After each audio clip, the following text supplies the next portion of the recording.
Joining us now are Karen and Charlotte Pence, wife and daughter of Vice President Mike Pence. Together, they collaborated on a new children's book called Marlon Bundo's A Day in the Life of the Vice President. Now, Charlotte wrote the book, and Karen provided the illustrations, and they're here. Welcome, guys. We've never seen our studio so lockdown. Yeah, Secret Service is in full effect This is not normal, no. and this gets into the book. Right, but before we start, I do want to announce the special connection we have. My sister-in-law, Jana Toner, is your chief of staff, chief of staff of the second lady. She's great. I think that had a little something to do with why we got this interview. Just a smidge. Yeah, just a little bit.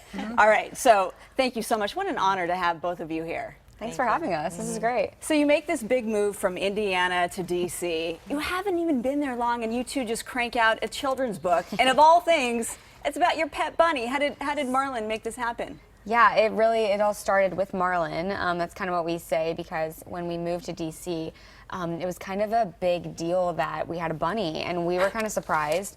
I guess a lot of people really liked that. I guess it was a little bit different. And so we started an Instagram page for him and thought we really wanted to do a children's book at some point. By the way, Marlon has more Instagram followers than I think Megan and I combined. I was going to say, he has more than me, but look at him there. He's really cute. And, you know, I have two little girls, and reading this book, the premise is, what's it like being, you know, the second family? What is this like? Is it a crazy whirlwind? When I said to you coming here, it must be crazy. Yeah, it is crazy. Yeah, I think we would agree. Yeah.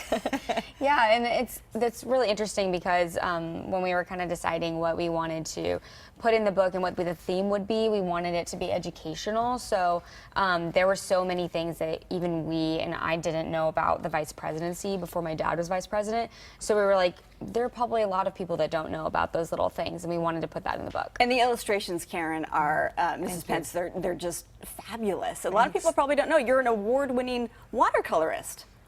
But I mostly do homes and buildings, and that's been my business for years. And so when Charlotte said, "Mom, would you help with this book?" I was like, okay, I've got to practice on my bunny watercolors a little bit. But what I notice is that you actually don't see your husband, the vice president. Yeah, right. You see a shadow of him. But why is that? Because I can't do faces. Okay. I'm sure you do them fine. No, I really don't, because that painting actually did have his face, and I had to tell them, cut the face off, because we were laughing hysterically. It was so bad. Yeah. It's also told from Marlon's perspective, right? You know? So that was why we kind of also liked it being on the feet, and that was his perspective. And we should mention that it rhymes as well. It's a rhyming tale. Yeah, and it's fun. Cottontail. I was going to say, speaking of Washington, things are crazy right now in Washington. I have to ask, what's it like at dinner at the Pence household? I mean, what's it like nowadays? I mean, it's just crazy. You guys were thrusted from Indiana to Washington, and especially the temperature now there. What's it like? Tell people at home. I think they're dying to know. I think that, I don't know, I kind of say our family is kind of unchanged. I think we've grown a lot stronger, but I mean, yeah, we do talk about topics, and we all have our own opinions, and I mean, my parents kind of raised us to have our own opinions and have our own ideas about things. So, yeah, I mean, we talk about it, but at the end of the day, it's just our family, and we're kind of our own little unit still.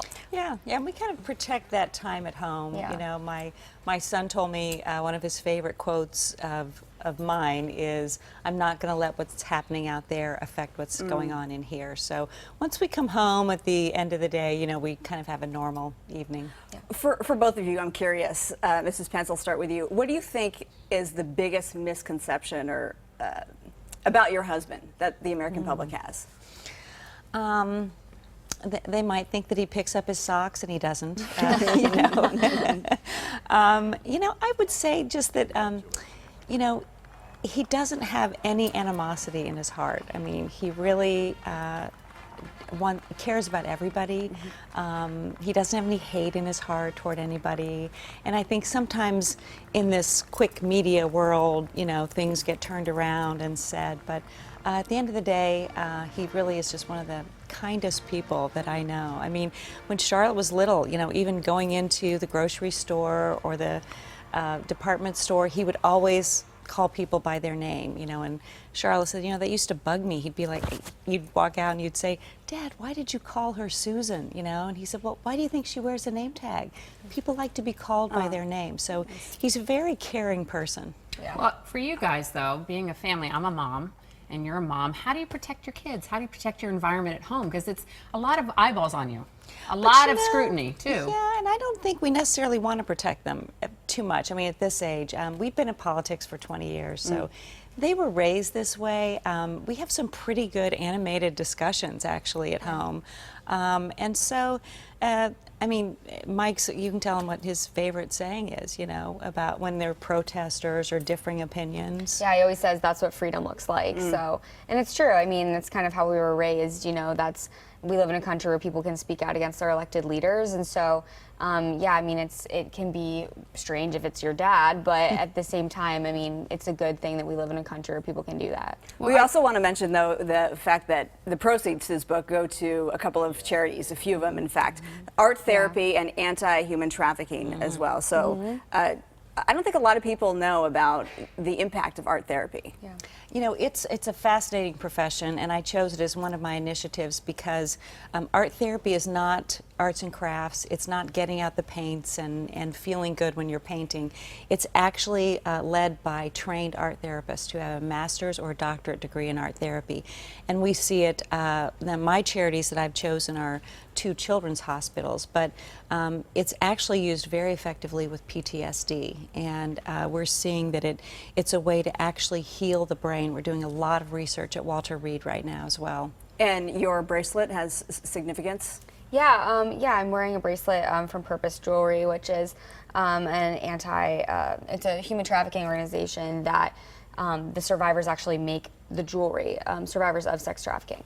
And I'm donating a portion of the proceeds to 821, which is an organization that also raises money to fight human trafficking and to also help survivors. And then actually just the main thing that they do is educate people about how to report human trafficking. Is there going to be a sequel? Marlon takes over Hollywood, perhaps? We hope so. Marlon Bundo Part 2, Electric Boogaloo. I don't know what's going to come on. All right, guys, thank you so much for being here. It was a pleasure. And you guys, the book is out now. Marlon Bundo's Day in the Life of the Vice President gives a sneak peek of what it's like to be you guys a little bit through Marlon's eyes. Yes. And you can follow Marlon on Instagram. Yes.